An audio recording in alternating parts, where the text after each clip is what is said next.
Hi guys, welcome back to my YouTube channel. आज मैं आपके लिए लेके आई एक ब्राइडल ट्यूटोरियल।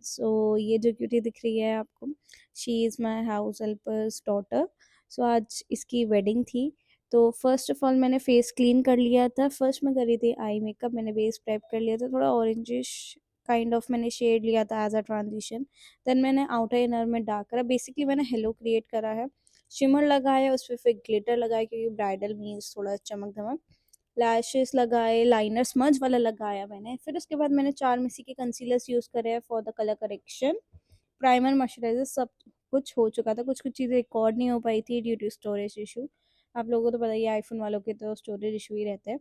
देन मैंने उसको ब्लेंड करा विद द प्रॉश ब्लेंडर।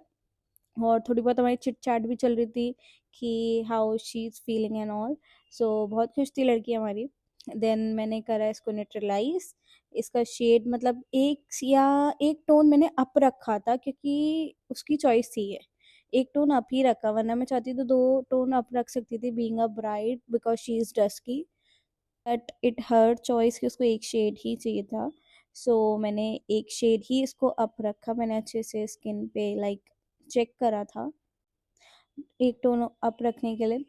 ये ईज़िली जा रहा था। और अगर आप ज़्यादा अप रखते हैं तो ग्रे होने के चांसेस रह जाते हैं।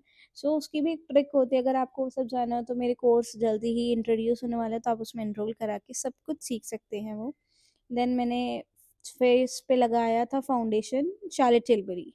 शार्लेट टिलबरी को लगाया था 7.5, और उसमें थोड़ा सा मैंने मिक्स करा था आई गेस फॉरएवर, जिससे कि मैं थोड़ा टोन अप कर सकूं क्योंकि मेरे पास ज़्यादा लाइट टोन नहीं था। देन मैंने फर्स्टली तो नेक कवर करी, क्योंकि अगर नेक कवर नहीं करती ना मैं, तो मुझे ऐसा लगता है कि यार बहुत ज़्यादा है, बहुत ज़्यादा है। तो ये चीज़ रहती है। वैसे कोशिश करो नेक से स्टार्ट करो, नेक कवर पहले करो क्योंकि वो इन्हांस होके लुक आता है। फिर मैंने स्प्रे लगाया जिससे कि वो अच्छे से ब्लेंडेड अप हो जाए। फिर मैंने लगाया ब्लश। ब्लश मैं ना थोड़ा धीरे धीरे बिल्ड करती हूँ क्योंकि because I am not a blush person, तो मुझे ऐसा लगता है सामने वाले को भी नहीं पसंद होगा। तो क्लाइंट की रिक्वायरमेंट्स होती है कि उसको कितना चाहिए कितना नहीं। ब्लश और हाइलाइटिंग मैं साथ में ही करती हूँ। देन मेरी हेयर आर्टिस्ट भी थी साथ के साथ। अब मैंने फर्स्ट टाइम ऐसा काम करा कि एक जगह हेयर चल रहा है, एक जगह मेकअप चल रहा है। एक्सपीरियंस बहुत अच्छा था। हाइलाइटिंग करी मैंने। देन उसको करा मैंने अच्छे से ब्लेंडेड आउट। देखो कितना इवन बेस लग रहा है भाई। शार्लेट टिलबरी का नाम ही बड़ा नहीं था, उसका काम भी अच्छा था। देन मैंने करा लॉकिंग फ्रॉम पीएसी का पफ। बट अब मैंने थोड़ा अपग्रेड कर लिया तो चीज़ें अब आपको नई भी मिलेंगी। देन मैंने करा आईब्रोज सेटल आउट। ज़्यादा उसको आईब्रोज में कलर्स नहीं चाहिए क्योंकि उसको थोड़ी ड्रामेटिक लगती हैं, तो उसकी वैसी ही पतली थी, तो मैंने हल्की सी थोड़ी मोटी करके थोड़ा कलर डाल के इवन कर दिया था। आपको आईब्रोज की फिलिंग नहीं आती है तो उसके लिए भी एक जल्दी वीडियो आने वाली है, सो डोंट वरी, मैं आपको सारा मेकअप सिखा के ही छोड़ूंगी।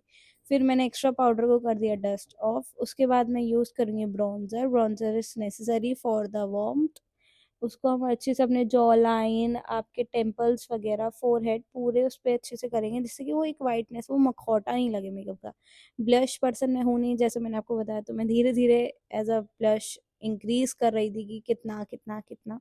इवन मेरी हेयर आर्टिस्ट ने बोला कि आपको ब्लश थोड़ा कम नहीं लग रहा। अब मैं कैसे बताऊँ उन्हें कि मैं ही ब्लश पर्सन नहीं हूँ। देन मैंने लगाया काजल उसकी आंखों में। फिर उसके बाद मैंने करा lower lash smudge with the spoolie brush ही कर दिया था क्योंकि मुझे थोड़ा पॉइंटेडनेस चाहिए था। फिर मैंने एक ब्राउन शेड से उसको कर दिया पूरा एक इवन बेस। फिर मैंने लगाया मस्कारा। मस्कारा लगाने से जो वॉल्यूम और आया ना लैशेस के साथ साथ, वो बहुत ही अच्छा लग रहा था। मतलब ये लाइन तो स्किप कभी मत करना। तो यहाँ हमारी मैडम को नींद आ रही थी, बट क्या कर सकते हैं, मेकअप तो इन बिटवीन हम नहीं रोक सकते थे। फिर उसके बाद मैंने स्प्रे करा जिससे कि सारा स्किन में सेट हो जाए। बेसिकली एक सेटिंग स्प्रे है। अगर आपको किसी भी प्रोडक्ट की लिंक चाहिए हो तो आपको डिस्क्रिप्शन में आराम से मिल जाएगी क्योंकि उसकी चॉइस है and she is looking beautiful. अगर आपको ये वीडियो अच्छी लगी तो लाइक कमेंट शेयर ज़रूर करना और ज़रूर बताना आपको नेक्स्ट ट्यूटोरियल किस पे चाहिए। Thank you for watching. मिलते हैं नेक्स्ट वीडियो में या फिर नेक्स्ट व्लॉग में। तब तक के लिए बाय बाय।